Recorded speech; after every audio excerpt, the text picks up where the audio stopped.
The great Ben Burgis joins us. He teaches logic. He's author of Give Them an Argument, Logic for the Left, which was my Woke Bros Digging in the Crates choice this last week, which is Waz and I's really good podcast for the bomb feed that everybody should check out if you haven't yet. Waz is going to be back on TMBS soon as well. Ben is also the inspiration of this song. I want to go to mockery really bad. I will. So please go. Okay. You got to restrain me. I love he says logical analysis. Well, I'm talking nonsense. Show us. It's good beat. This is This is based on data from a bunch of different countries. There's abundant evidence that at this point that's bullshit. Breaking down these right-wing arguments and looking at how they're supposed to fit together. Okay, break it down. Break it down. Break it down. Ben, you're on with me and Milton. Outstanding. Are you ready to break it down? Yes. So I feel bad after what I heard you say earlier in the show about how we shouldn't make fun of him for this, but yeah, let's listen to the mayor of the fourth largest city in Indiana. Yeah, exactly. Hey, look, I'm talking about the principle. I still think it's absolutely hilarious that Pete Buttigieg has gotten less votes than like somebody who lost like an alderman race in Chicago or something. This is Pete Buttigieg at that. By the way, I talked about it at the time. Just want to reiterate, failing MSNBC, absolutely horrible debate. Oh my God, you should be ashamed. And Amy Klobuchar is not going to happen. Okay, let's watch this clip. Mayor Buttigieg, you have said, quote, I will never allow us to get so wrapped up in the fighting that we start to think fighting is the point. The Republican Party never stopped fighting President Obama in his 8 years in office. So what would you do that President Obama didn't do to change that? Well, as President Obama commented recently.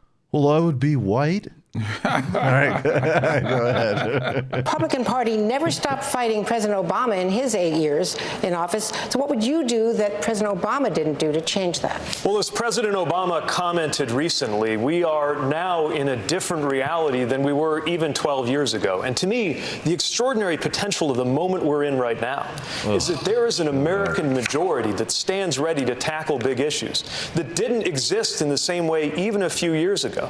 Even on issues where Democrats have been on defense, like immigration and guns, we have a majority to do the right thing if we can galvanize, not polarize that majority.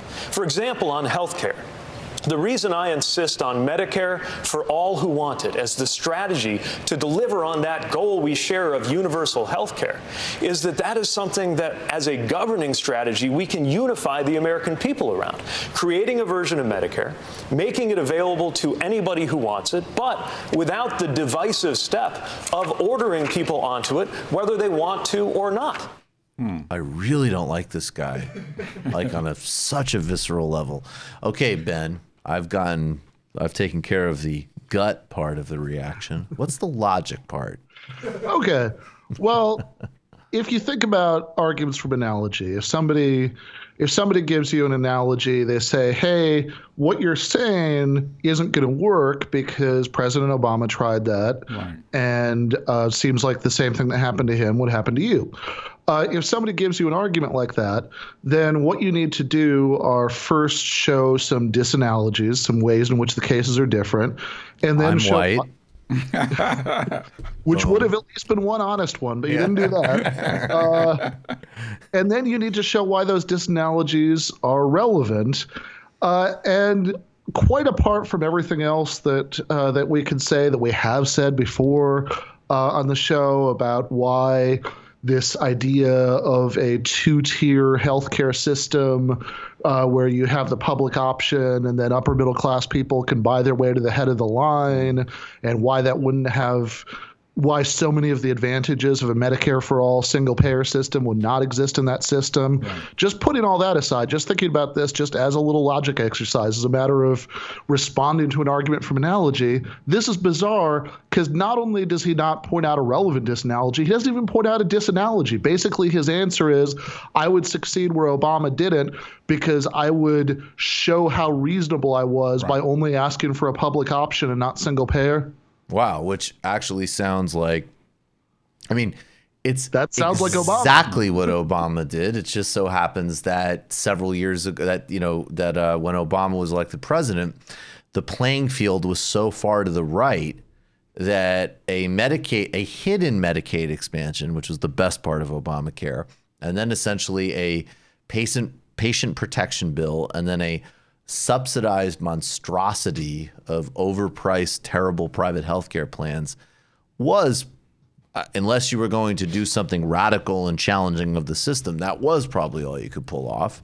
And it was so reasonable that it was, as many people pointed out, it was the 1990s Republican plan, the Heritage Plan, essentially.